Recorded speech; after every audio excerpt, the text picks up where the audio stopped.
Hi, my name is Umar Farooq Brola. So I've done my master's in DSS, which is Defense and Strategic Studies. I think the session of 98, 99. So that was a wonderful time over there. So the next question is, what did the changes brought into my life?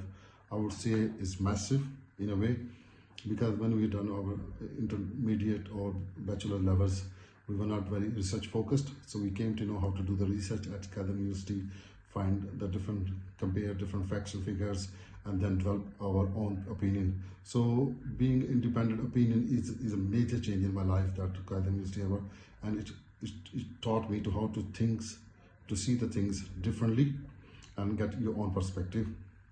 So currently I'm based in Manchester. I've done my master's in human resource development for international development from the University of Manchester.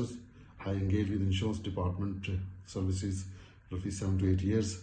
Now I'm running my own business in Manchester with the real estate.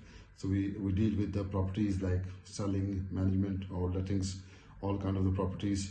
And we also deal with the council as well to deal all the housing shortage issues.